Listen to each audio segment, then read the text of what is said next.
dapat diambil manfaat daripada ilmu yang kita belajar ni.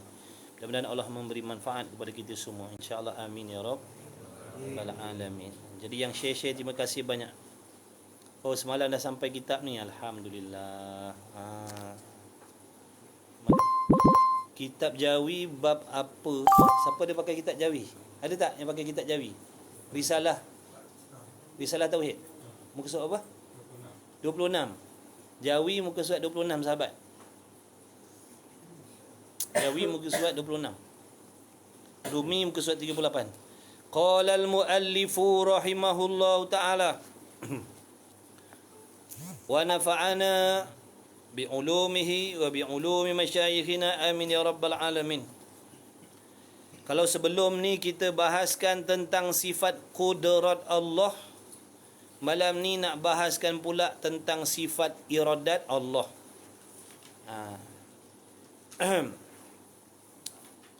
Kalau kudrat dulu, peranan dia, ta'alluq dia menjadikan sesuatu mungkin dan meniadakan sesuatu mungkin. Ingat, jangan lupa, catat, jangan malas. Nanti saya letak dalam bag to pen sekali. Nanti saya letak dalam bag to pen. Supaya boleh buat catatan. Ngaji tauhid ni kena buat catatan. Ngaji kena buat catatan. Ada benda penting-penting, istilah penting-penting, kita kena catat, tulis. Mengaji bersungguh kerana Allah. Mudah-mudahan dengan berkat kesungguhan kita, Allah memberikan kefahaman. InsyaAllah. Kita jangan jadi Mu'tazilah Jabariyah. Serah takdir tapi tak usaha. Ngaji sungguh-sungguh. Bukan nak menunjuk ke orang, tak. Sungguh-sungguh. Pada adatnya, orang bersungguh dia akan cepat daripada orang yang tak bersungguh. Ngaji sungguh-sungguh, sahabat. Kerana Allah, sahabat. Ini untuk akhirat kita. Mengaji ni bukan benda main-main, bukan benda suka-suka. Tolong tap screen, share. Yang sampai 1M. Yang sampai 1 million. Kita punya like malam ni, insya-Allah. Biar tersebar lagi. Majlis ilmu ni bila tersebar luas lagi, antum yang menjadi asbabnya tersebarnya majlis ilmu ni, maka pahala semua tu milik antum semua. Baik, insya-Allah. Al-iradat. Iradat ni nama bagi sifat yang wajib bagi zat Allah. Sifat yang wajib bagi zat Allah. Wajib pada akal. Wajib pada hukum akal. Hukum akal ni nak guna untuk ilmu tauhid, ilmu syariat. Jangan. Sebab syariat yang Allah perintahkan tu bukan ikut akal kita. Hati-hati. Hukum syariat tak boleh guna akal kita. Live, nampak? Live ni dia kata tak ada kitab. Ni tunjuk. Betul lah tu. Jap saya tunjuk dekat sikit. Kena baca macam ni. Tidak, dia kata tak ada kitab. Ni kitab Risalah Tauhid. Masya-Allah, betul lah TikTok. Yakni menentukan. Erti iradat ni apa? Iradat ni ertinya, sifat apa iradat ni? Mengkehendaki. Ataupun diterjemahkan dengan sifat pekehendak. Dalam kitab ni diterjemahkan apa? Iradat dengan makna mengkehendaki. Betul. Dan di dalam kitab yang lain diterjemahkan juga sifat iradat ni dengan makna sifat pekehendak, sifat penentu. Kita selalu sebut Allah yang menentukan. Bila sebut Allah yang menentukan, itu kembali kepada ta'alluq sifat iradat. Jadi ada perbezaan di antara penentu dan menentukan. Ada perbezaan. Sifat pekehendak, sifat penentu. Adapun menentukan dan mengkehendaki, itu dipanggil ta'alluq bagi sifat. Boleh tak ni sahabat-sahabat yang mengaji ni, boleh tak dengar? Clear tak suara? Komen sikit. Ada perbezaan di antara pekehendak dan mengkehendaki. Pekehendak ertinya, alhamdulillah, perak clear, alhamdulillah. London. Okey. Sifat pekehendak ataupun sifat penentu. Bila kita terjemahkan dengan mengkehendaki, itu sebenarnya dah menterjemahkan makna bagi ta'alluq sifat. Biar boleh beza tu. Biar boleh beza. Alhamdulillah, sekarang ni kita dah tahu dah makna ataupun erti sifat iradat. Iradat bermaksud sifat penentu Allah, sifat pekehendak Allah. Dengan ada sifat tu pada zat Allah, Allah Maha Kuasa menentukan sesuatu daripada perkara mungkin.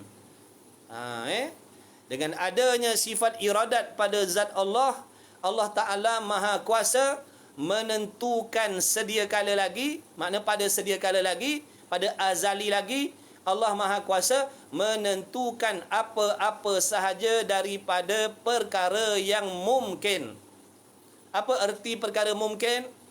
Mungkin bermaksud perkara yang harus ada dan harus harus ada, harus tiada.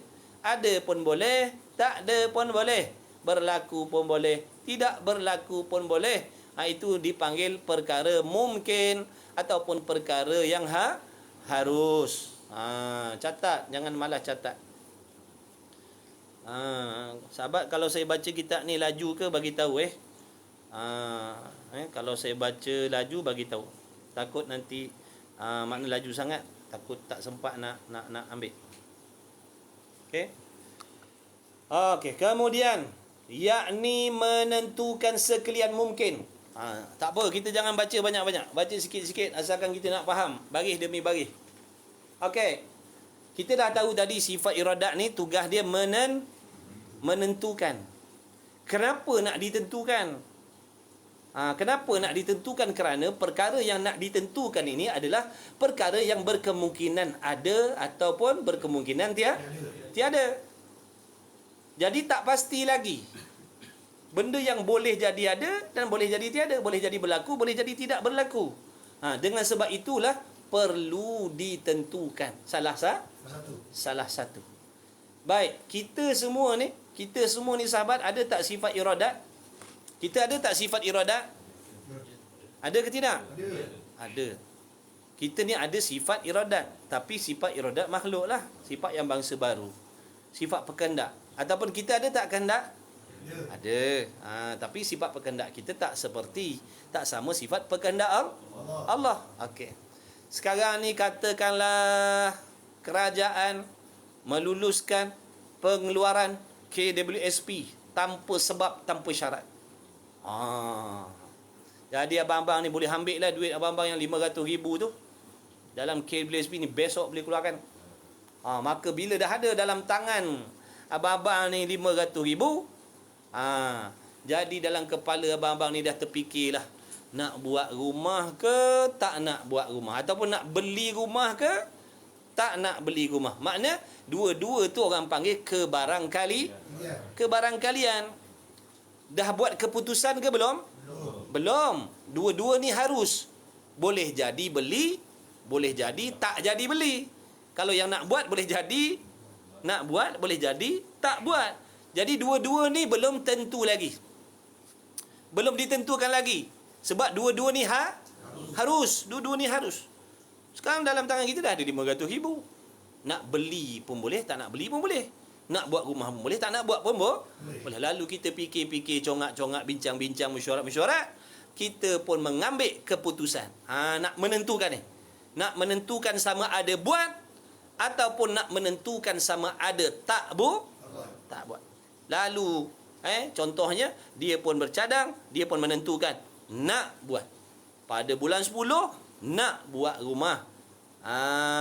Jadi itulah peranan iradat tadi, menentukan, bukan membuat. Menentukan dulu kemudian baru buat. Bila dah menentukan, contoh kita tentukan nak buat rumah pada bulan 10. 1 bulan 10 2023 ni kita nak buat rumah. Malam ni kita dah buat keputusan. Bila nak buat tadi? 1 hari bulan 10, 23. Besok buat tak besok? Besok? Bulan 9? Tak buat lagi. Sebab belum sampai waktu yang kita tentukan nak buat. Bila sampai 1 hari bulan 10, 23, lalu kita pun membinalah. Membuatlah rumah tadi. Maka ini sekarang bukan tugas iradat dah. Ini tugas kudrat pula menjadikan. Tugas kudrat pula mengadakan rumah tadi daripada tiada kepada ada. Sekarang ni nampak tak perbezaan di antara sifat iradat dan sifat kudrat? Nampak tak peranan dia? Peranan iradat tadi apa? Menentukan, bukan membuat. Kemudian kudrat pula peranan dia menjadikan. Maksudnya apa yang dijadikan oleh Allah hari ini semuanya muafakat dengan apa yang Allah telah tentukan ataupun yang Allah kehendak pada sedia kala lagi. Setakat tu faham tak? Baik. Ni benda yang kita perlu ingat ni.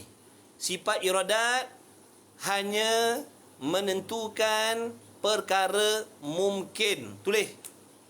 Tulis.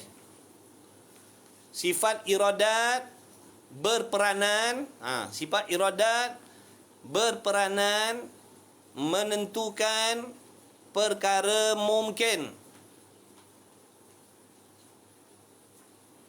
sahaja. Sifat iradat menentukan perkara mungkin sahaja. Sifat iradat berperanan menentukan perkara mungkin sahaja.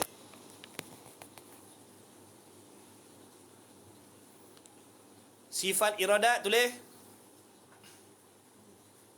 tidak ada kaitan.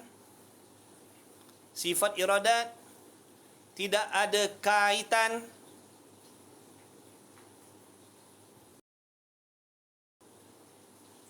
untuk menentukan perkara yang wajib. Jangan tiru. Sempat meniru. Bertuah punya budak. Depan-depan kita dia meniru, dia tengok.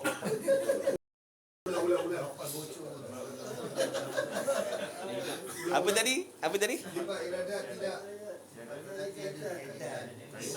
Sifat iradat tidak ada kaitan. Apa tadi?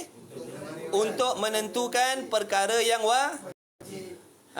tidak ada kaitan untuk menentukan perkara yang wajib dan juga perkara yang mustahil. Tulis. Sifat iradat tiada kaitan untuk menentukan perkara yang wajib dan juga perkara yang mustahil. Sebab itulah terlebih dahulu kita kena faham dulu apa maksud harus, apa maksud mustahil, apa maksud wajib. Yang gile-gile guna pen pun ada juga. Bertuah betul lah dia orang ni. Datang sekolah tak bawa pen. Nak kena rotan dia orang ni. Cik baik tak bawa rotan. Sifat iradat tiada kaitan untuk menentukan perkara yang wajib dan tidak ada kaitan untuk menentukan perkara yang mustahil. Okey, kita kena faham dulu. Yang nak ditentukan tadi benda apa? Benda yang boleh jadi ada dan boleh jadi tiada. Betul ke tidak?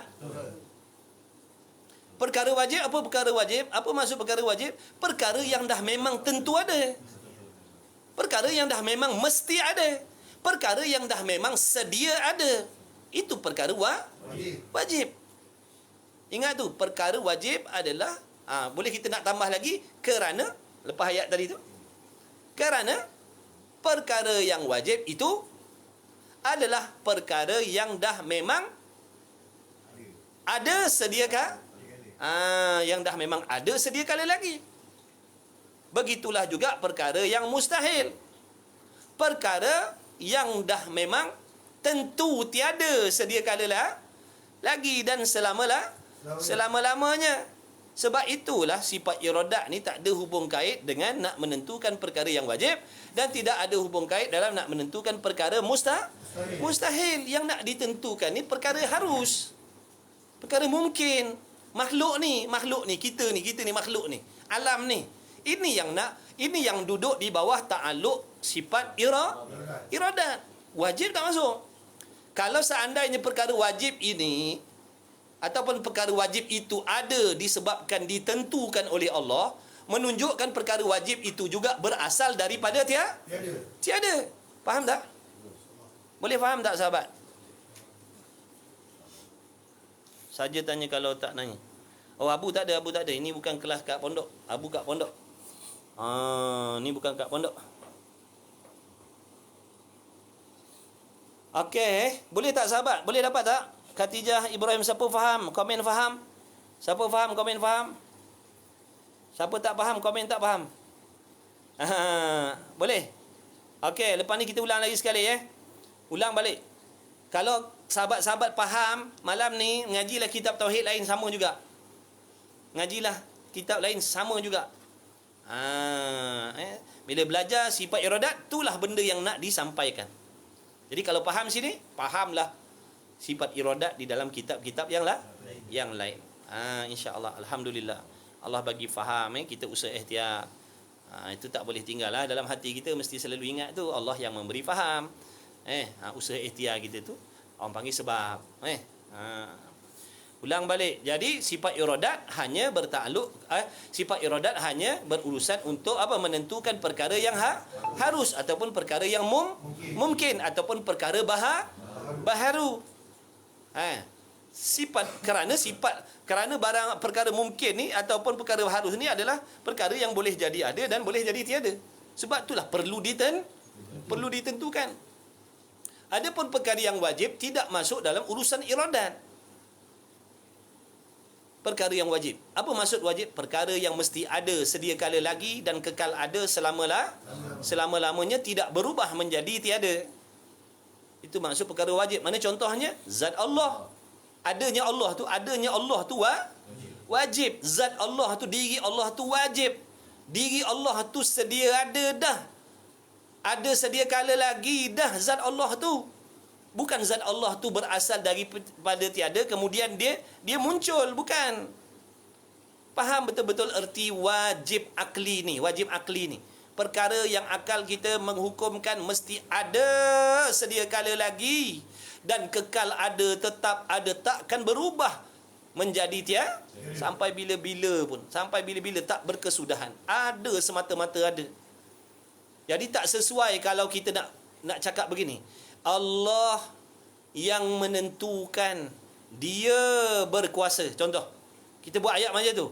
Allah yang menghendaki, dia berkuasa. Allah yang menentukan, Allah tu berkuasa.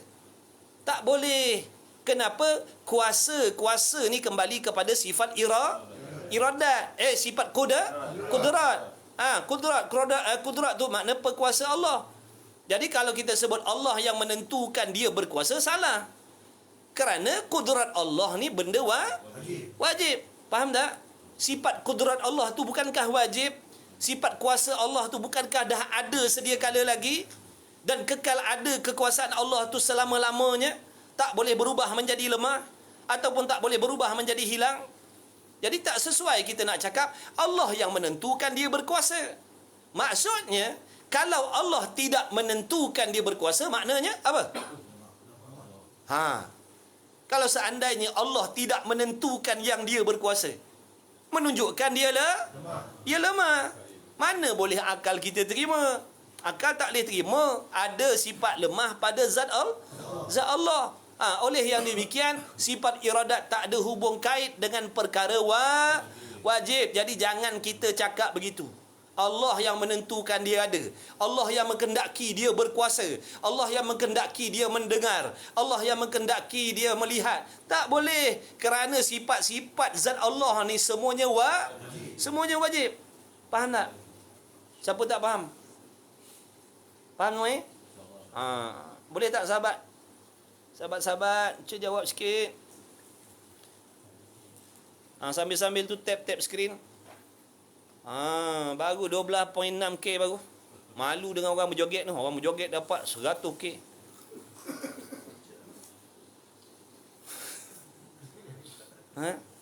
Orang berjoget dapat 100K like. Takkan majlis ilmu dapat 20? Mana lebih mulia? Betul?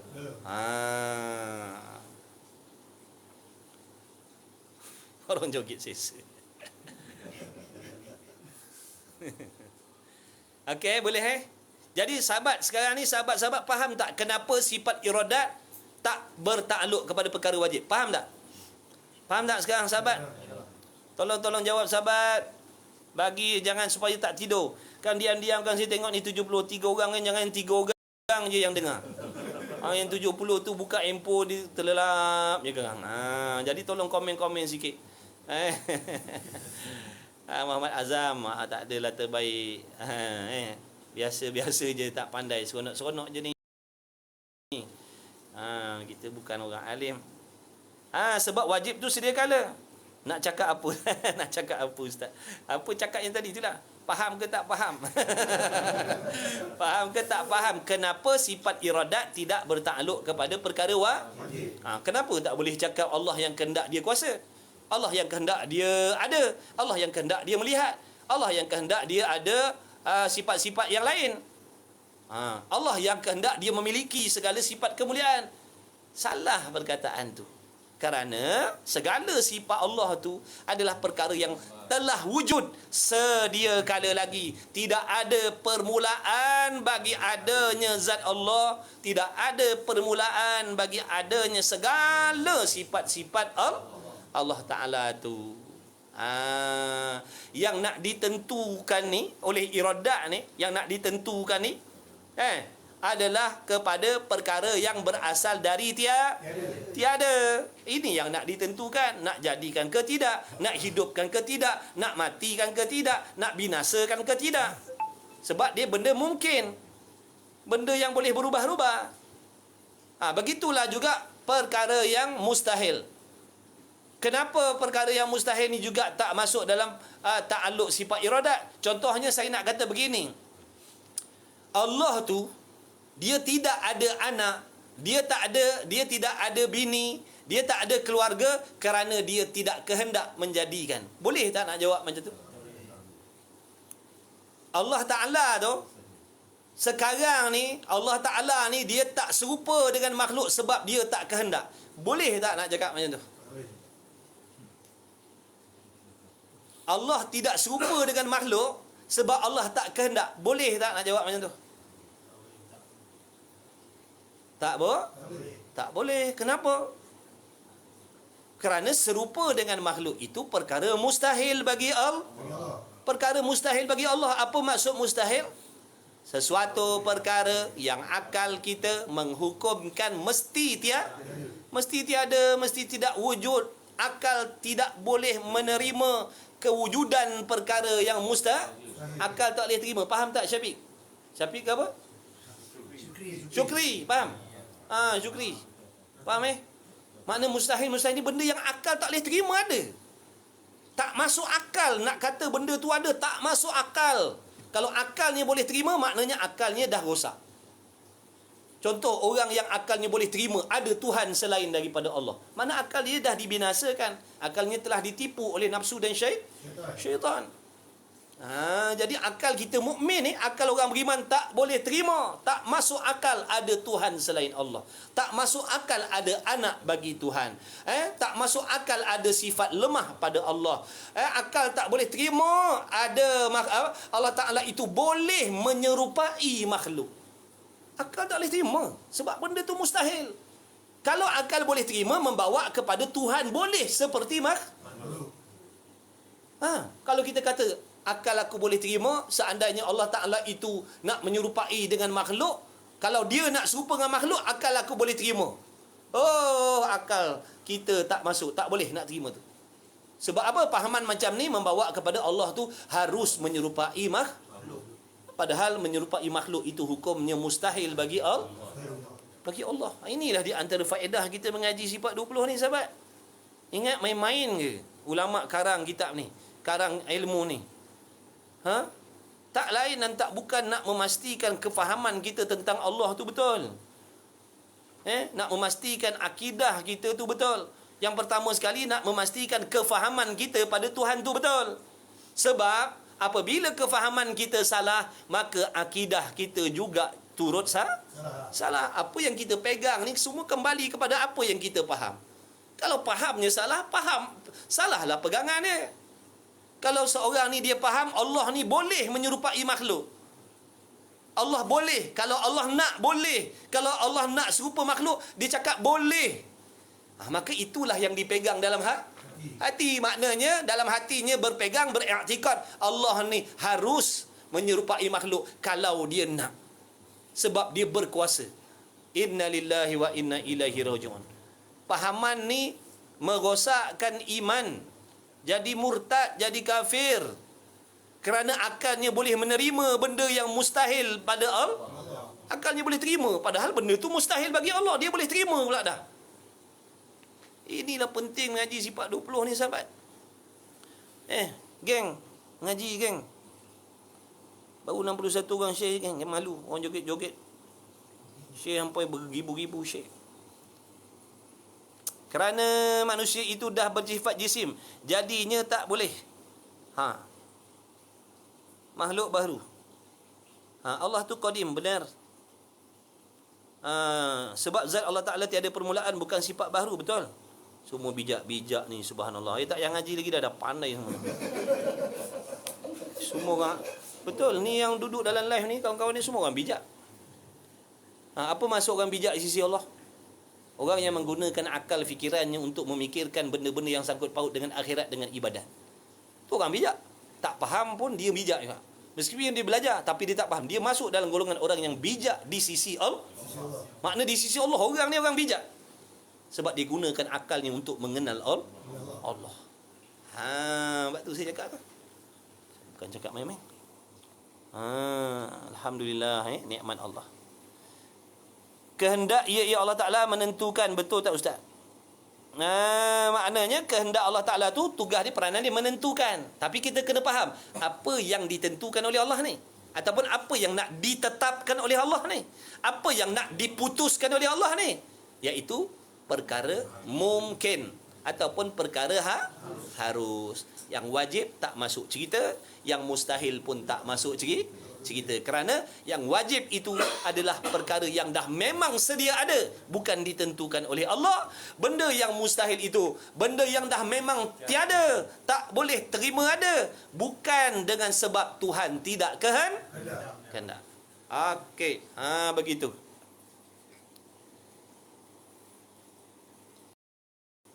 Faham Ustaz?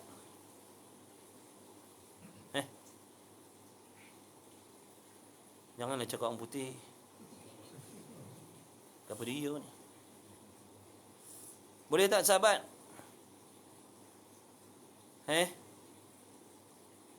Mari kita belajar. Orang yang faham tu semua daripada tak faham dulu. Mantap tu pakai mancing dulu ni. Masya Allah, jebat. Janganlah racun kat sini. Sian.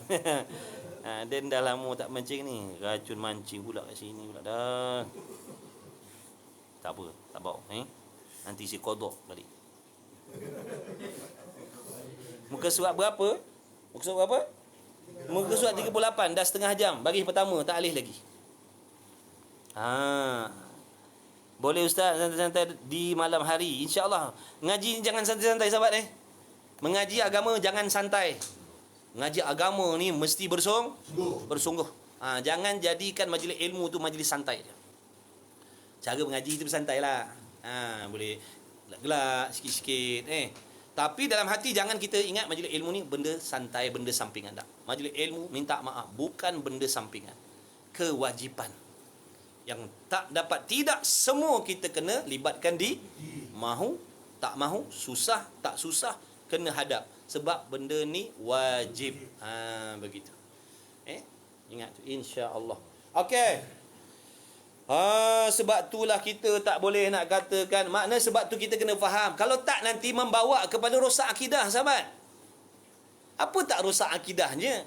Bila yang kita faham, anak Tuhan tu tak ada, bukan apa, sebab Tuhan tak kehendak. Kan ke boleh merosakkan akidah tu? Oh, maksudnya kalau Tuhan kehendak nak jadikan anak dia, apa maksud perkataan tu? Apa maksud perkataan tu? Anak Tuhan tu tak ada, bukan apa, sebab Tuhan tak kehendak. Sebab Tuhan tak tentukan. Maksudnya kalau dia tentukan, boleh jadi boleh jadi ada anak Tuhan. Bertentangan tak dengan Quran? Bertentangan tak dengan Quran? Dalam Quran dah sebut dah, lam yalid wa lam yulad. Macam mana pula kita nak mengatakan anak Tuhan tu harus, anak Tuhan tu boleh jadi ada? Kiaskanlah yang lain dengan benda-benda yang mustahil. Baru ni saya ada dengar satu kuliah dalam YouTube ke dalam mana, ni puak-puak Wahabi ni duk kata Tuhan ni berkuasa. Kalau nak duduk dalam alam, Allah berkuasa. Na'udzubillahi min zalik. Tengok bahaya kalau tak belajar ni. Inilah sebabnya kita nak ingatkan kawan-kawan masyarakat, jangan dekat dengan fahaman ni.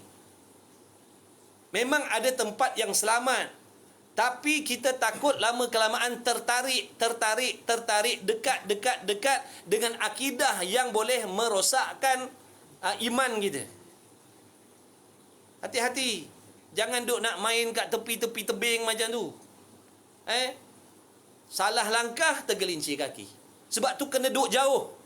Jangan duk dekat dengan pahaman-pahaman yang macam ni. Memanglah dia cerita tentang khilaf dulu, kunut tak kunut, wirid tak wirid, tu tak ada masalah.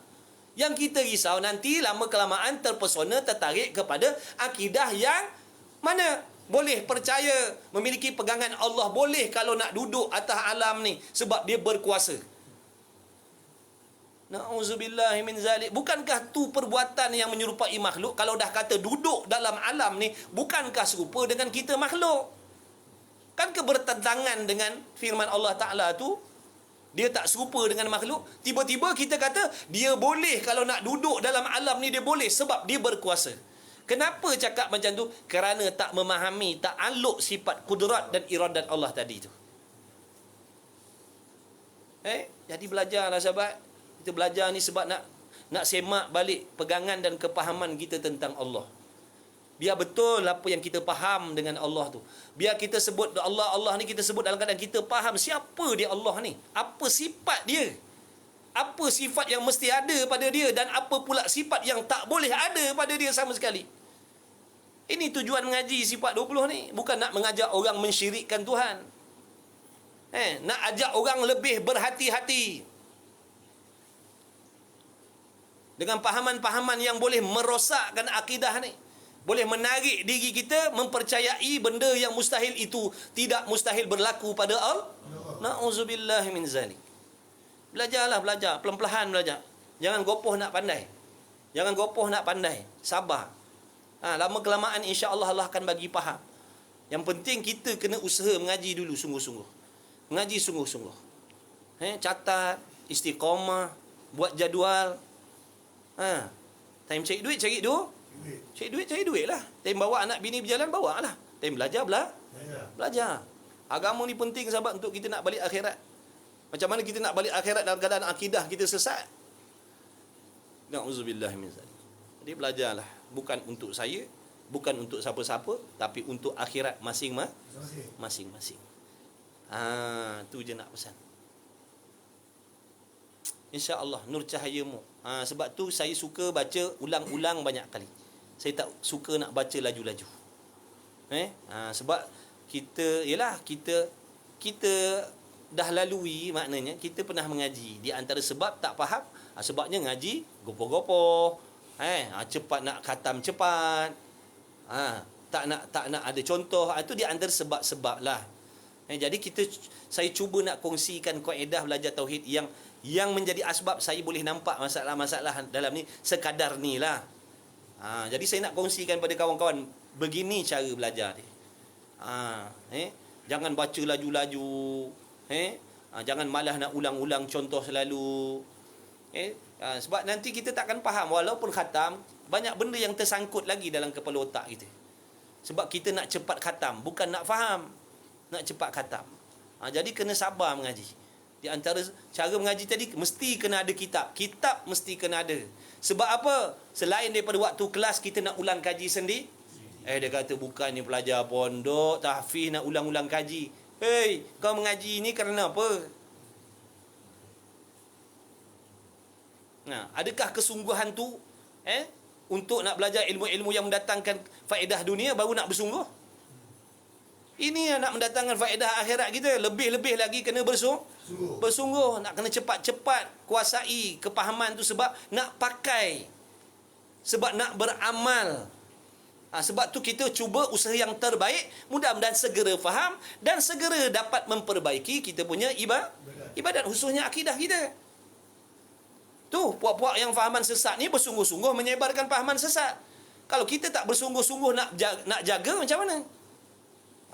Sebab tu mari mengaji. Biarlah orang nak kata apa pun. Kita kempen ni, kita ajak mari belajar. Tak nak belajar, sudah. Kalau berasa ilmu ni tak penting dalam kehidupan kamu, tak payah belajar. Kalau berasa penting untuk akhirat, belajar. Kalau tak berasa tak penting, tak apa. Saya tak paksa, tapi Allah paksa. Saya tak paksa, tapi Allah paksa. Wajib belajar. Ijma' ulama' kata wajib belajar ilmu sifat 20. Kerana dengan asbab belajar ni, insya-Allah akan terjaga akidah daripada terpesona, terpedaya, terikut, terhasut, tersihir, tersantau dengan pahaman-pahaman yang boleh merosakkan akidah tanpa kita sedar. Bukan marah, ada nasihat je. Bukan marah, ada nasihat. Ada tempat-tempat kena bertegah lah sikit. Dan kita gurau. Tak bertegah kena. Kalau tak faham boleh tanya ke untuk rujukan, boleh. Tapi tanya yang belajar ni lah, jangan tanya benda lain. Tanya yang kita baca tadi tu. Jangan nak tanya tentang benda-benda kan. Saya tak tahu, saya cakap tak tahu, saya bukan orang alim. Kalau tak faham boleh tanya. Yang kita belajar, jangan yang tak belajar tanya. Jangan tanya ilmu fizik pula ke, matematik tambahan ke. Khalifah dah beli kitab terima kasih. Moga dapat mengaji nanti sungguh-sungguh. Kitab ni saya ada baca beberapa tempat di sini. Lagi mana lagi? Dekat mana lagi Risalah Tauhid? Masjid Kampung Gelam. Masjid Kampung Gelam subuh tadi ya. Subuh tadi. Setiap minggu kedua dan keempat. Minggu kedua keempat kuliah subuh kitab ni juga. Pun masih di awal jugalah. Kira awal lagi lah tu. Lagi mana lagi Risalah Tauhid? Sini Masjid Tanah Risalah Tauhid tak ada. Padang temu dengan sudah. Kan? Tak apalah. Makna kita ni akan ulang-ulang. Jadi baguslah beli tu, nanti boleh buat rujukan. Buat rujukan. Catat. Guru-guru tauhid garang-garang saya suka dan minta saya tak garang. Mana ada saya garang? Tak ada garang sahabat. Itu belum garang lagi. Takkan dah kata garang macam tu belum garang. Macam tu. Baru ada. InsyaAllah. Terima kasih. Kalau live bila? Siapa nak tahu saya punya jadual kelas, nanti boleh DM saya. Nanti saya bagi nombor WhatsApp. Kemudian sahabat WhatsApp kat saya balik. Lepas tu saya WhatsApp kawan-kawan balik. Lepas tu WhatsApp balik. Taklah. Bila dah WhatsApp saya, nanti saya addkan dalam grup tu. Jadi dalam grup tu nanti sahabat-sahabat boleh tahu bila hari ni kuliah apa, pukul berapa, kita apa. InsyaAllah lah.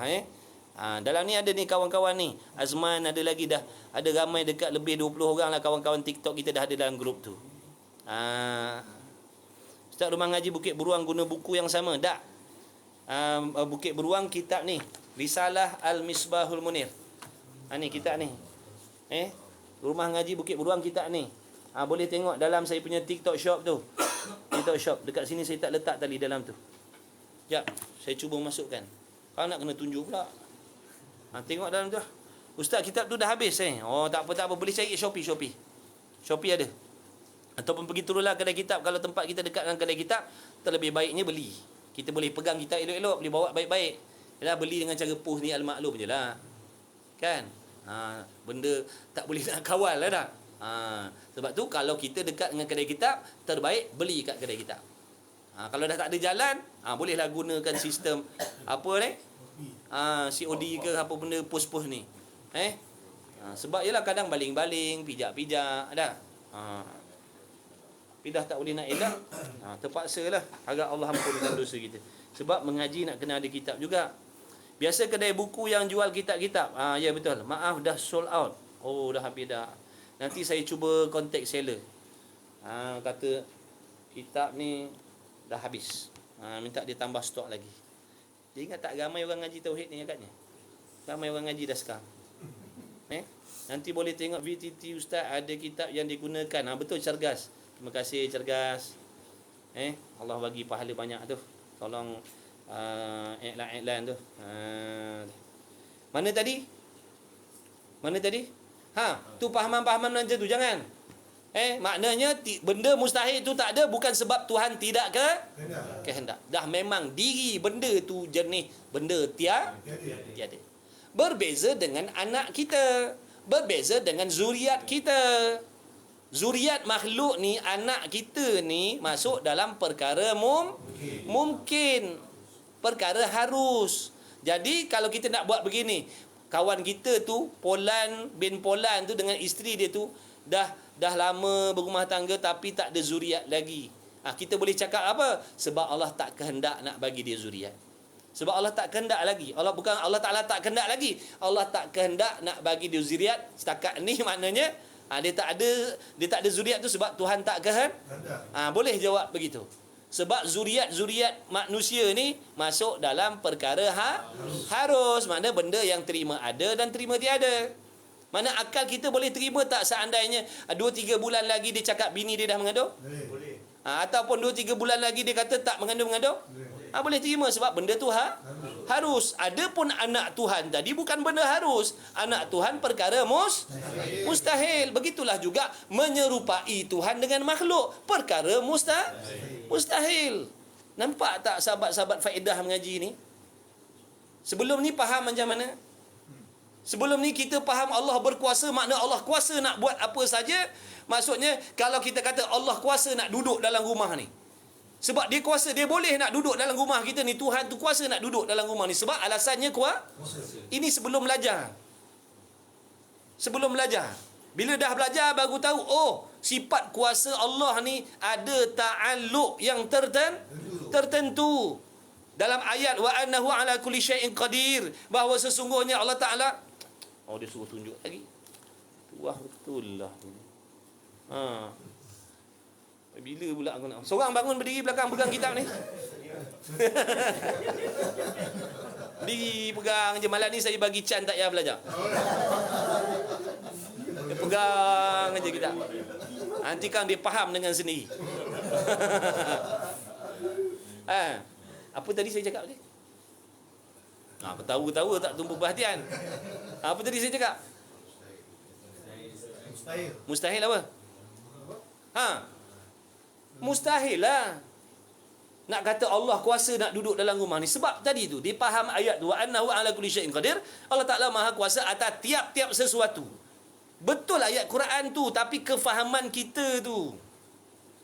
Inilah bahayanya kalau nak beli Quran, beli tafsir, baca sendiri. Ataupun mengaji tafsir tanpa mendahului belajar akidah terlebih dahulu. Ni nanti kan fahaman kita tu disesatkan oleh syaitan. Maksud Allah Maha Kuasa di atas tiap-tiap sesuatu dalam ayat tu, yakni sesuatu daripada perkara yang harus. Jangan dimasukkan perkara yang wajib dan mustahil dalam ayat tu. Itulah penting ilmu akidah ni. Tapi aku ajak ngaji tak nak, tak percaya. Nabi tak ajar lah, sahabat tak mengaji lah, pandai-pandai je. Ikut korang lah. Lakum dinukum waliyadin. Satu cara tutup balik beg kuning. Kenapa ada buku yang sama? Yang kedua tegakkan. Tak. Kitab ni ada satu. Dia yang ni lain. Sekarang dia nampak tulisan lain kan, dia kata ni.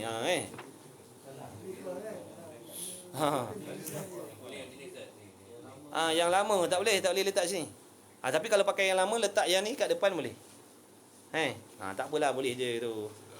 Boleh. Macam ni boleh Yang lama dah tak ada. Tutup dulu beg kuning tu. Okey tutup dulu tu beg kuning Okey, sold out. Ya ke?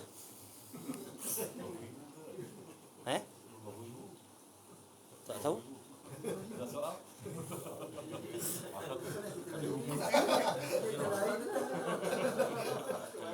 Okey, kita tutup dulu beg kuning Remove this product from list. Remove. Okey dah. Dah remove dah. Tu ada yang nak nak beli nanti cuba cari dekat saya punya VTT Betul lah tu untuk tengah-tengah kuliah taklih ada beg kuning. Dia boleh tapi dengan syarat kena tunjuk kitab tu. Kalau kita letak dalam beg kuning tu kitab, maknanya TikTok nak kita tunjuk benda tu. Kalau tak dia kata kita bohong. Nak jual tapi tak buat kerja, ibaratnya macam tu lah. Jadi dia nak tengok benda tu. Sebab belajar ni mungkin belajar mendalami makin bodoh. Betul. Merasakan diri itu bodoh adalah sifat yang mulia. Merasakan diri itu bodoh adalah sifat terpuji. Bahkan merasakan diri itu dah alim, tak berhajat nak belajar, itulah sifat yang dikeji oleh Allah. Okey dah tak ada beg kuning, boleh letak kat bawah macam ni. Air tak ada? Air.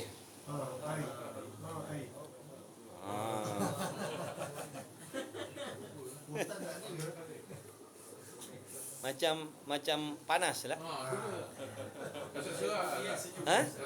Dah serak-serak dah Fresh orange satu.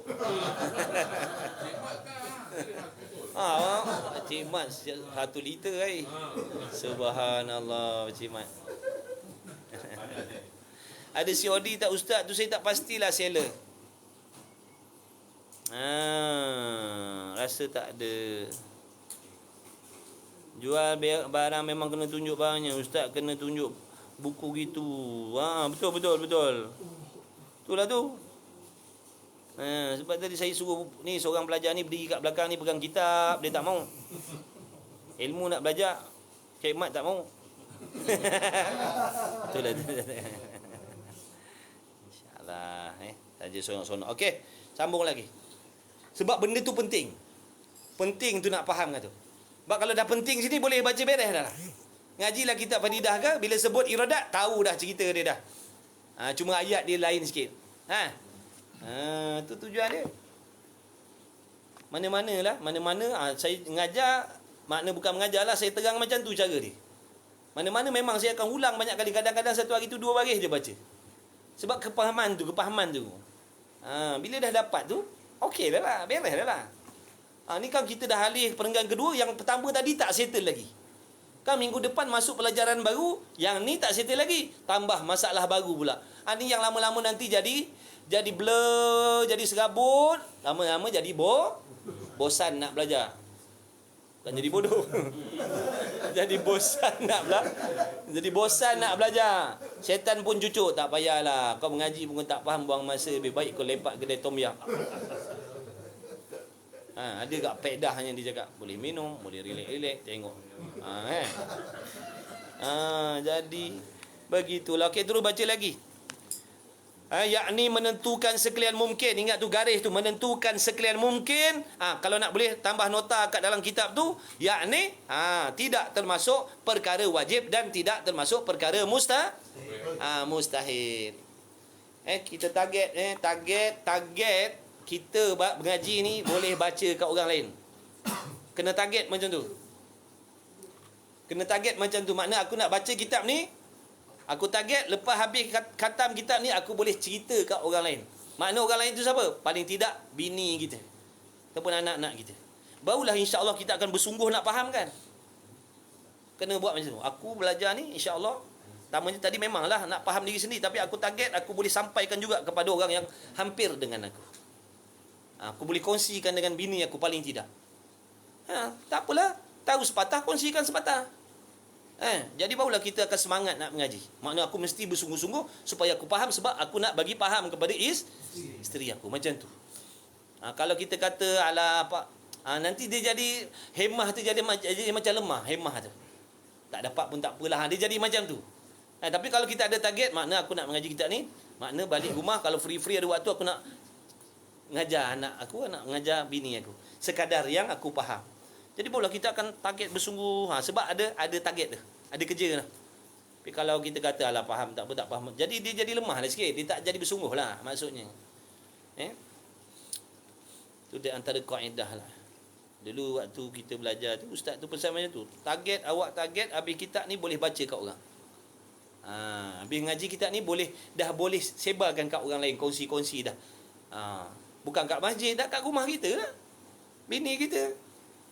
Sebab bini kita dia tak ada masa nak belajar macam kita macam ni. Dah kita lah tugas dia. Sebab tu hukum belajar agama ni bagi laki-laki ni hukumnya wajib. Ketua rumah tangga, suami, bapa, datuk kena keluar cari ilmu kerana dia berkewajipan nanti bila balik sampaikan kepada anak itu hukum asalnya.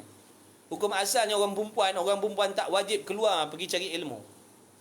Tapi oleh kerana ramai suami yang tak mampu nak menjalankan tanggungjawab memberi nafkah ilmu tadi tu, yang mana sebenarnya nafkah tu juga wajib diberi, bukan selain rumah, pakaian dan makanan saja.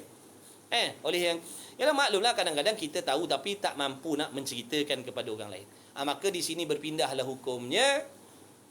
Wajib bagi suami mencarikan guru untuk isteri dia. Ataupun wajib si suami mengajak isterinya pergi belajar. Begitu. Barulah nanti kita tak akan dipersoalkan. Besok kita kena tanya, kenapa akidah isteri sesat? Kenapa akidah isteri kita sesat? Macam mana kita nak jawab? Cuba kita fikir sekarang. Kalau seandainya kita mati hari ni, besok kita kena tanya kenapa isteri kita memiliki akidah yang sesat. Macam mana kita nak jawab? Bukankah dia bawah tanggungjawab kita? Bukankah kita yang wajib mendidik akidah dia?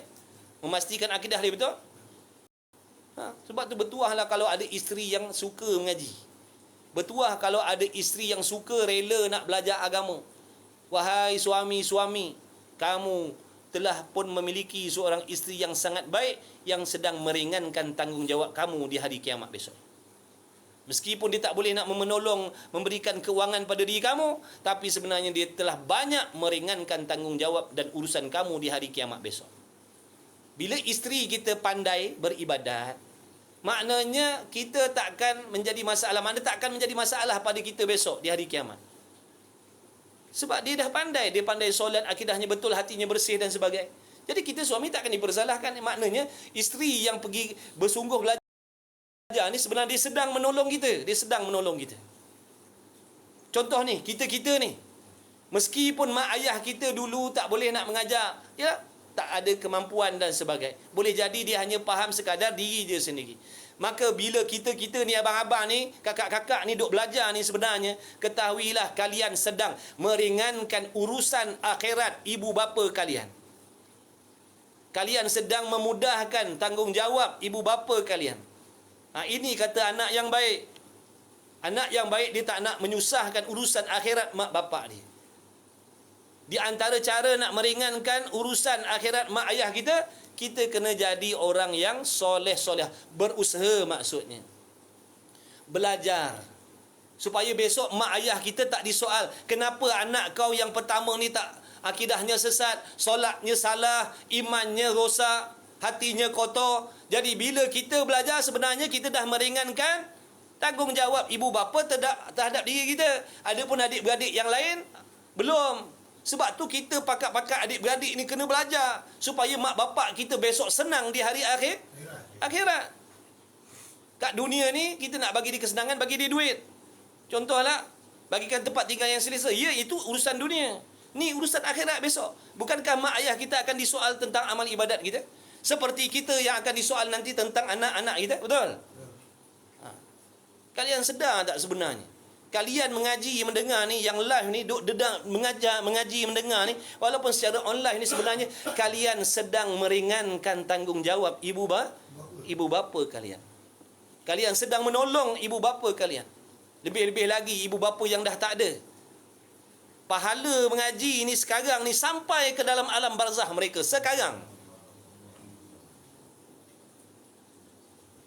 Makna membahagiakan, meringankan, menyenangkan urusan mak bapak kita yang di alam barzah tu. Dia tahu ni datang pahala daripada pihak mana. Pahala ni datang daripada anak yang nombor berapa. Dia tahu, bukankah menyenangkan dia? Walaupun anak dia dulu di dunia tak boleh nak beri dia kekayaan, harta benda, rupa-rupanya anak yang dianggap susah, anak yang dianggap susah atas dunia dulu menyenangkan urusan akhirat dia. Jangan ingat kawan-kawan duduk bersimpuh ni sia-sia. Sebenarnya kalian ni sedang menolong ibu bapa, sedang membantu ibu bapa. Alhamdulillah. Sebab tu kita kena semangat mengaji. Kita tolong diri kita, dan di samping tu kita boleh tolong ibu bapa kita. Ibu bapa kita dah tak ada, andai kata dah tak ada. Nak tolong bagaimana? Dah tak pakai duit dah. Ibu bapa kita, nenek moyang kita yang dah meninggal tu, dia tak perlukan duit dah. Dia perlukan amal, pahala amal daripada keturunan dia. Inilah di antara caranya. Andai kata sahabat-sahabat malam ni diberi 500,000 pahala, 500,000 pahala tu juga dikirimkan oleh Allah kepada ibu bapa, dan tidak mengurangkan pahala kita walau sedikit pun. Jadi makin banyak, makin selalu kita melazimi majlis ilmu, makin selalu kita melazimi buat taat, maksudnya makin selalulah kita memberi pertolongan kepada ibu bapa kita. Sebab tu daripada sekarang kita pun kena didik anak-anak kita macam tu. Supaya waktu giliran kita pula besok dah terjun dalam lubang kubur tu, dah kena humban dalam lubang kubur tu besok, maknanya ramai asbab anak-anak kita ni yang menyenangkan urusan kita pula nanti di alam barzah. Begitulah. Bukan main-main. Jangan ingat main-main mengaji ni. Nampak macam bodoh-bodoh duduk. Tapi kalau Allah bukakan kelebihan dia, subhanallah. Hamba tu syukur sangat-sangat Allah pilih kita. Alhamdulillah. Mudah-mudahan besok anak-anak kita lebih baik daripada kita lagi. Amin ya rabbal alamin. Itu harapan kita cakap. Harapan mudah-mudahan ya Allah. Kalau Allah izinkan sampai. Kita ahli sunnah wal jamaah, di antara pegangan kita harus sampai pahala orang yang hidup kepada yang mati.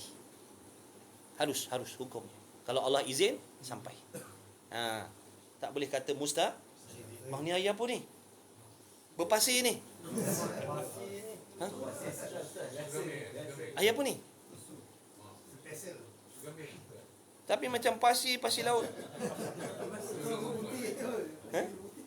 Bismillahirrahmanirrahim. Jemput minum sahabat ni. Nampak macam berpasir tapi bukan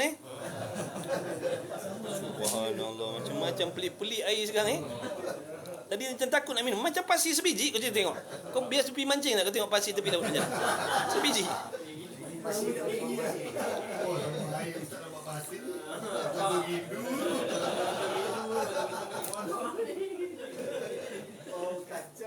Kalau kau tahu betapa rindunya aku nak pergi mancing, tengok air pun nampak pasir. Allah ya karim, ya karim. Hakikatnya ialah sifat yang qadim. Nampak tu? Jadi menentukan sekalian perkara yang mungkin tentang adanya atau tiadanya. Jadi bila dah faham boleh baca laju. Dah faham boleh baca laju. Hakikatnya iradat ni ialah sifat yang qadim. Ingat tu. Sifat iradat Allah qadim. Apa erti qadim Melayu? Sedia kala. Apa maksud sedia kala? Tidak ada permulaan bagi adanya di zat Allah.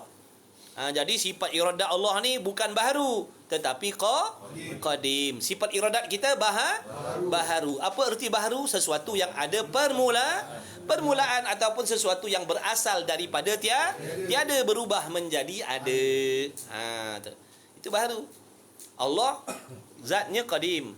Sifat dia pun qadim. Tidak ada permulaan bagi adanya sifat iradat Allah. Lagi azali.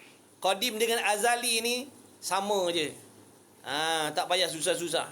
Kita mengaji ni nak faham, nak lepaskan fardu ain kita. Tak payah mengaji pening-pening. Tak payah ambil pening-pening. Ngaji mudah-mudah je. Nanti bila dah faham, bolehlah cari guru yang dia lebih halus lagi. Saya tak pandai. Nak halus-halus tak pandai. Tapi untuk nak mendekatkan faham, insya Allah dengan izin Allah. Kalau tuan-tuan faham tu Allah bagi faham, bukan saya. Hakikatnya ialah sifat yang qadim. Jadi jangan ada di antara kita yang mengiktikadkan iradat Allah Ta'ala itu bersifat baharu. Jangan. Tak ada sifat zat Allah Ta'ala tu qadim.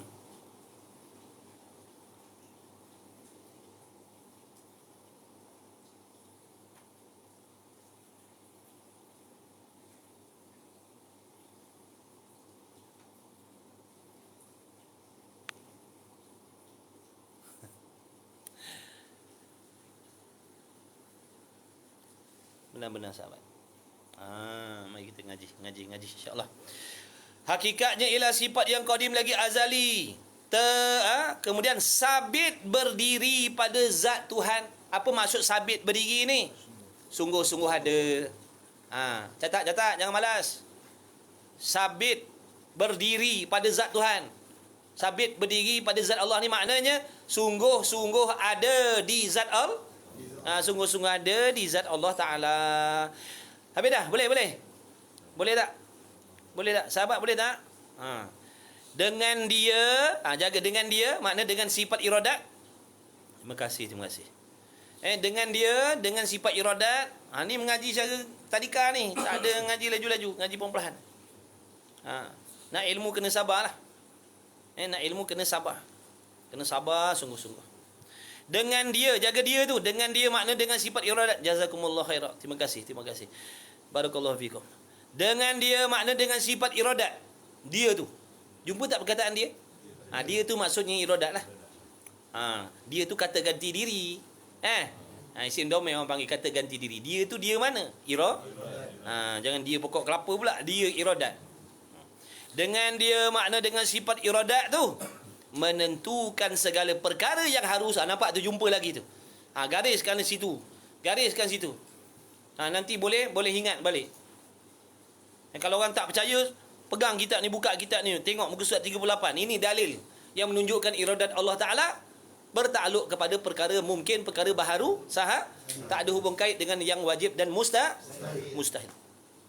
Atau setengah yang harus atas mungkin.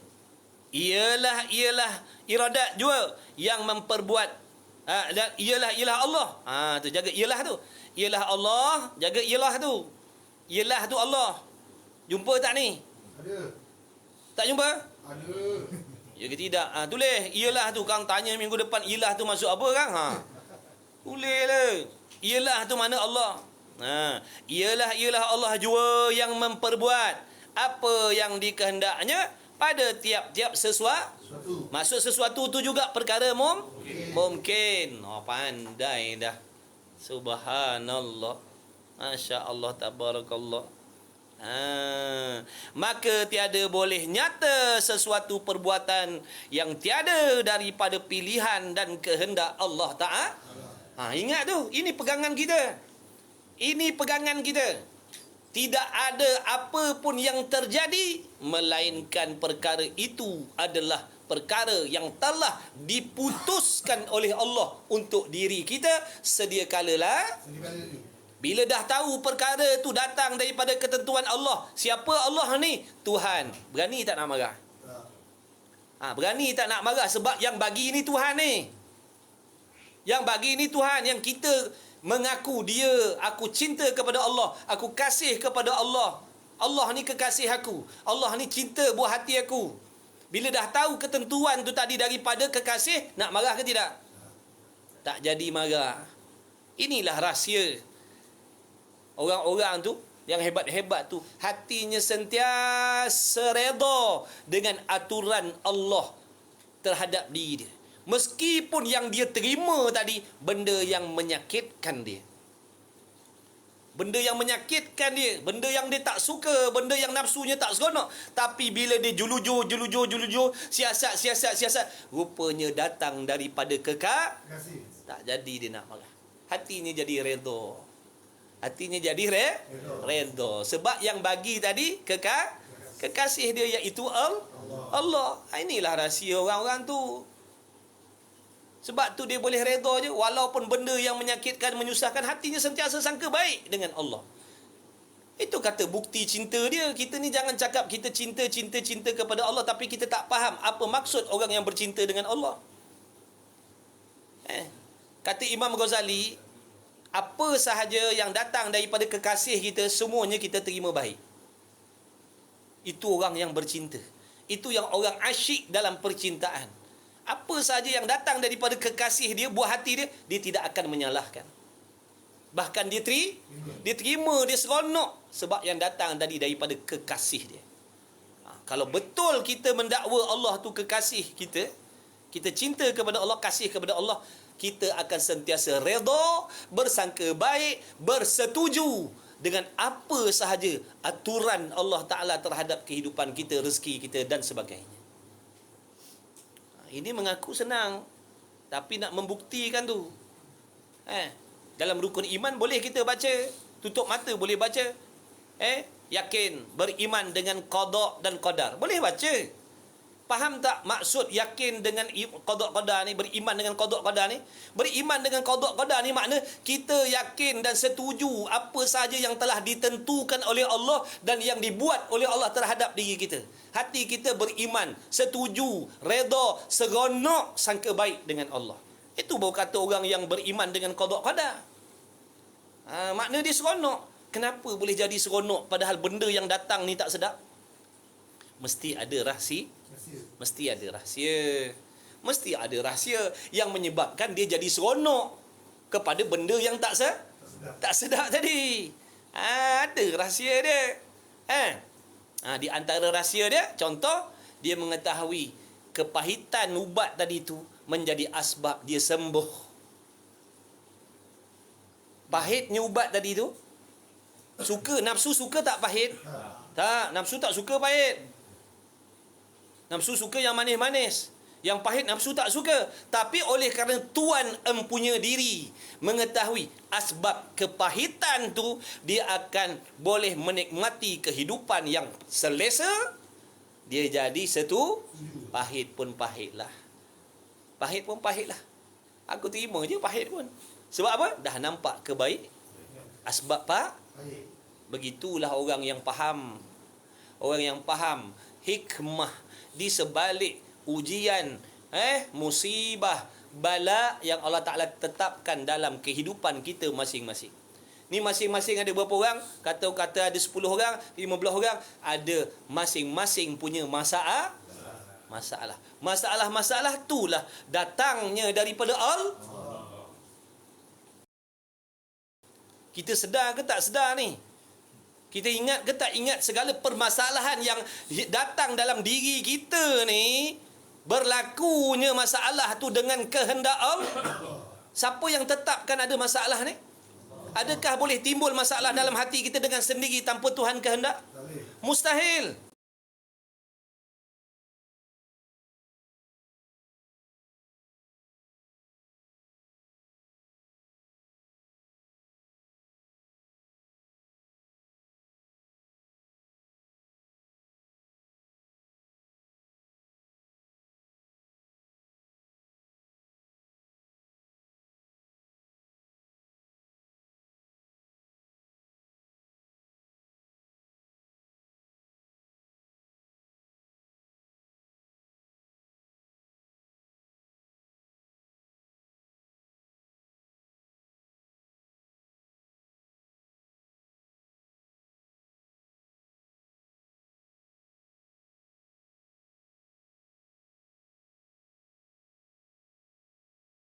Lidah ni banyak berbohong, banyak berdusta, kerana orang munafik pun lidahnya mengaku Allah Tuhan, Muhammad Rasul, sedangkan hatinya mendustakan Allah dan Rasul. Sebab tu Allah uji. Kita kata kita beriman dengan Allah, Allah akan uji. Betul ke beriman? Kita kata beriman dengan Quran, Allah uji. Betul ke kau beriman dengan Quran? Ada tak pertikaikan hukum Quran? Ada tak setuju dengan Quran? Allah ujilah sebab lidah kau dah mengaku kau beriman dengan Quran. Lepas tu beriman dengan qada qadar, betul ke? Kau beriman dengan qada qadar, Allah uji. Setuju tak dengan apa yang Allah tetapkan dalam hidup kita? Ataupun menyalahkan Allah, menyalahkan takdir? Tak boleh terima takdir? Apa masalah kita tak boleh terima takdir? Adakah kita lebih bijak dalam mengaturkan sesuatu ataupun Allah yang lebih bijak? Jadi Allah nak uji, Bukan datang saja-saja sahabat. Daripada sebesar-besar perkara sampai sekecil-kecil, takkan berlaku melainkan Allah lah yang kehendak. Faham Bila kefahaman tu, mudah-mudahan dapat kita ambil kefahaman gunakan. Bila kita dah faham begitu hakikat sebenarnya, mau tak mau kita kena redha. Aku redha. Sebab kau yang lebih tahu apa yang kau buat. Kau yang lebih tahu apa yang kau kehendak. Aku bodoh, aku jahil, ilmu aku tak ada ya Allah. Yang kau pinjamkan ni sangat-sangat sedikit. Barulah dia boleh jadi hamba yang macam tu. Ingat orang-orang yang hebat-hebat tu dia boleh jadi macam tu dengan bodoh-bodoh peluk tubuh. Semua tu daripada pengorbanan mereka, usaha mereka belajar mengenal Allah dan sebagainya. Sehingga satu masa bila Allah kehendak, Allah bagi dia mendapat manfaat daripada pengenalan dia terhadap Allah itulah. Daripada dia mengenal Allah dan dia faham Allah itulah yang menjadikan dia baik. Dia menjadi hamba yang memiliki hati yang sentiasa sangka baik dengan Allah. Sebab apa? Dia kenal Allah tu siapa. Kefahaman dia tak salah. Tak seperti ada di kalangan manusia ni yang salah faham dengan Allah, sehingga mereka mengatakan apa yang Allah takdir ni adalah menunjukkan kezaliman Allah pada hamba. Na'udzubillah. Allah berat sebelah, Allah tak adil. Na'udzubillah. Tahu tak pahaman dan pegangan yang macam tu dah mengkafirkan kita. Kenapa pula mengkafirkan? Meletakkan sifat kekurangan pada Allah, bukankah mengkafirkan? Sebab tu ulama kata mari kenal Tuhan. Macam mana kau nak mengabdikan diri zahir dan batin kepada Tuhan yang kau sendiri pun tak faham, yang kau sendiri pun tak kenal? Macam mana kau nak menjadi hamba yang ikhlas, yang jujur, kalau kau tak kenal Tuhan kau? Sifat-sifat dia bagaimana, kalau sekadar nama dia orang kafir pun tahu. Kalau sekadar nama Allah ni orang kafir pun orang kafir pun tahu. Sebab tu ulama pesan kenal Allah, wajib kenal. Daripada mengenal tu dia akan memberi kesan yang sangat-sangat banyak dalam ibadat kita. Jadi hamba yang takwa, yang takut dengan Allah, yang malu dengan Allah, yang gerun dengan Allah, yang sentiasa berharap dengan Allah, yang sentiasa bergantung dengan Allah. Sebab itu semua kembali kepada sejauh mana kefahaman dan pengenalan dia terhadap Allah. Imam Ghazali kata, ketakwaan seseorang tu, sifat takut dalam diri seseorang hamba kepada Allah tu bergantung sedalam mana dia mengenal Allah. Sedalam mana kefahaman dia tentang Allah mempengaruhi sifat takwa dalam diri dia. Sedalam mana kefahaman dia tentang Allah mempengaruhi sifat malunya dengan Allah. Begitulah yang seterusnya. Tu tadi bab situ kena serius lah. Sebab nak sampaikan tu benda tu. Allah bertuah kita. Mujulah ada ulama duk karang kitab-kitab macam ni. Kalau tak, siapa nak bagi tahu kita ni? Kalau tak ada asbab ulama duk karangkan kita ni, siapa nak terangkan kita? Alhamdulillah. Allah je lah yang balas kebaikan alim ulama lah. Mudah-mudahan Allah saja yang selayaknya membalas kebaikan alim ulama yang mengarangkan kitab. Ilmu-ilmu tauhid ni dapat kita tahu sebersikit. Ingat senang ke nak mengaku beriman dengan qada qadah ni? Kalau baca siapa-siapa boleh siapa-siapa boleh baca. Suhapeng Linggam tu yang jaga kat depan. Dia baca. Ni Rumi kan? Dia pandai baca Rumi. Baca rukun iman. Percaya dengan qada dan qadar. Dia orang boleh baca.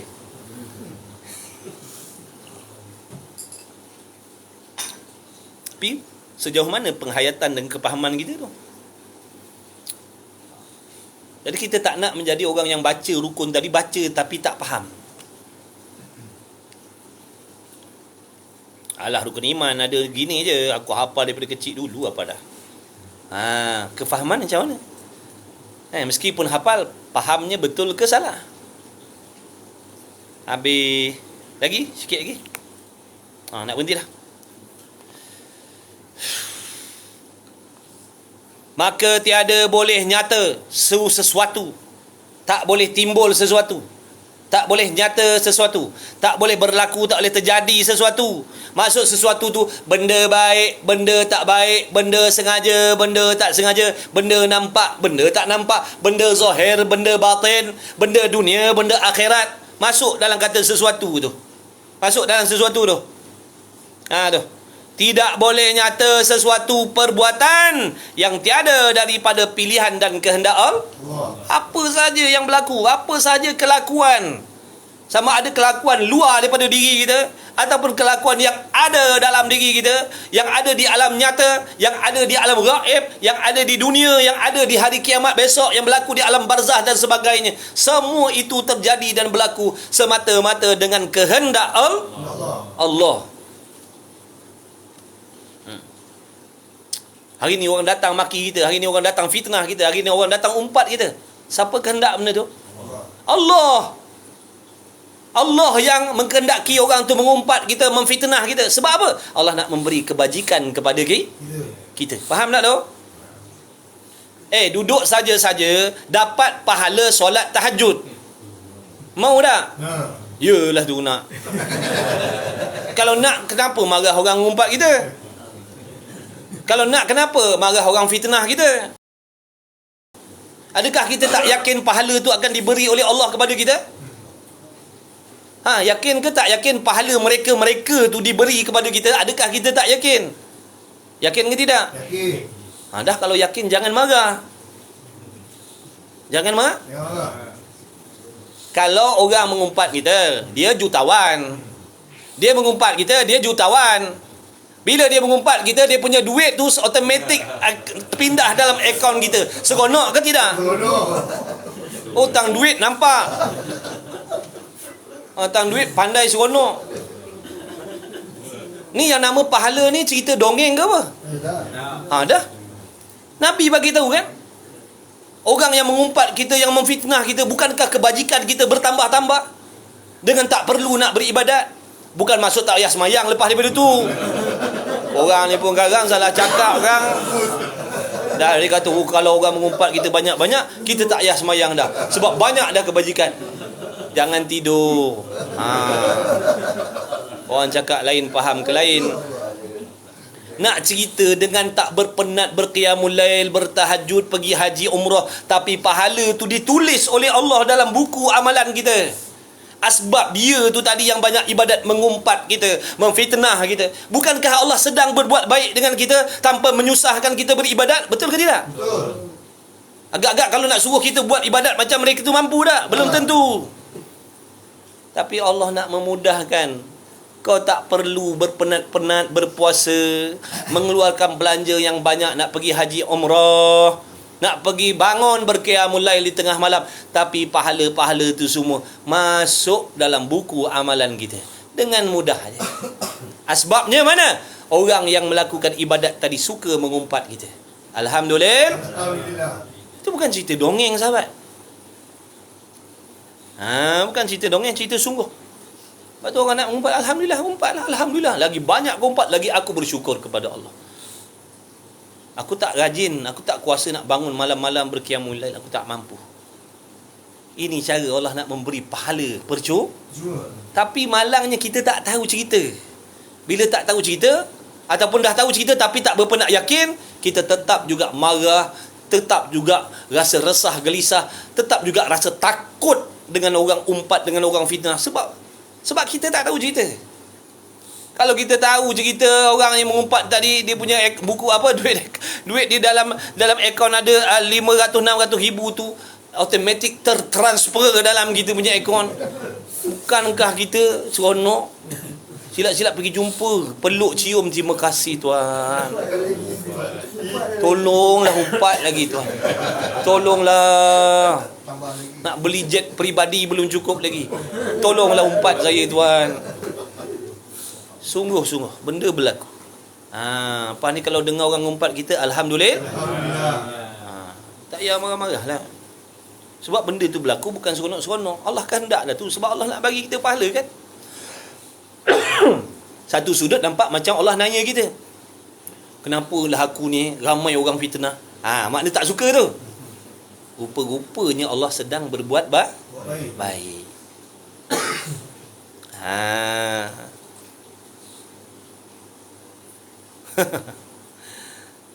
Ha, jadi kalau sahabat-sahabat dalam ni nak umpat, tolonglah umpat saya. Apa maksud qadim? Sedia kala, sesuatu yang tidak ada permulaan bagi adanya. Bukan senang duit nak masuk bank kita secara tak sengaja. Betul? Ha, duit pahala ni lebih besar daripada duit lagi. Duit banyak pun tak boleh melepaskan kita daripada azab kubur. Tapi kalau pahala yang banyak, insya-Allah. Pahala banyak boleh memberatkan timbangan amal soleh kita. Duit banyak tak boleh.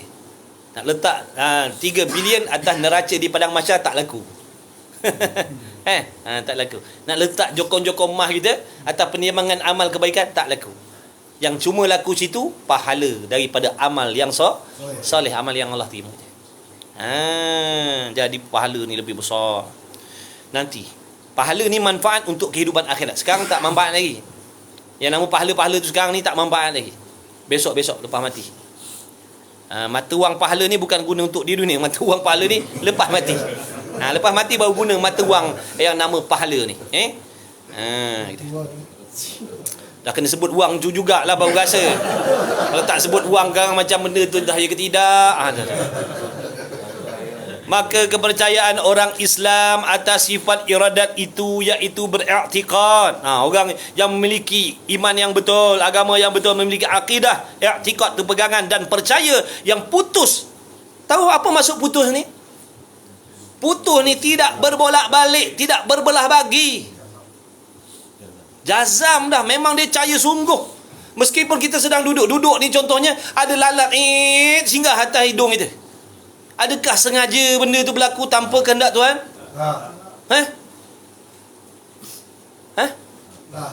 Tuhan kehendak. Jangan kita ingat yang Tuhan kehendak ni benda besar-besar je. Benda yang remeh-temeh ni berlaku dengan sendiri. Bukankah Allah tu mentadbir sekalian alam? Bila kata sekalian alam, masuk semualah. Tak terkecuali lah. Tengah duduk lalat singgah kat batang hidung kita. Nak bagi tu apa tu? Kau tak mulia. Kau pun kotor. Tak payah kena perasan lah. Lalat pun singgah kat batang hidung kau. Tengah solat pula tu. Apa kau nak sengih-sengih tentang solat? Tengah solat. Lalat pun terbang duduk atas batang hidung kau. Apa kau nak ujub dengan diri kau? Ingat saja-saja ke benda tu? Sebab tu orang yang betul-betul mengenal Allah ni semua ni menjadi asbab hatinya sentiasa mengingat Allah. Hatinya sentiasa mengingat Allah sebab benda ni menjadi dalil bukti Allah kehendak, bukti Allah yang jadikan, bukti wujudnya Allah. Dia tengok alam ni, perbuatan dia zahir batin, turun naik nafas dia, penglihatan dia, pendengaran dia, kepahaman dia, semua membantu dia mengingat kepada Tuhan yang menjadikan. Lepas tu sebut dalam kitab tasawuf dia kata makhluk ini mazhar tempat nak menzahirkan kewujudan Allah. Dengan melihat makhluk tadi kita reti, kita tahu, kita faham, kita sedar, kita yakin adanya Tuhan yang maha sempurna. Tak kisah tengok manusia ke, tengok batu ke, tengok kayu ke, tengok apa ke sahaja. Perasaan dalam hati kita ni kadang sedih, kadang seronok, kadang begini, kadang begitu, pun hadir dengan kehendak Allah. Tak ada satu pun yang berlaku dengan tak Tuhan kehendak. Mustahil.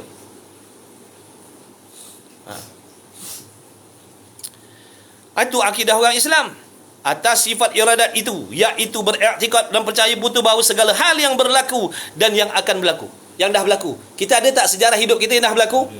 Dah. Tu semua kehendak Allah dah tu.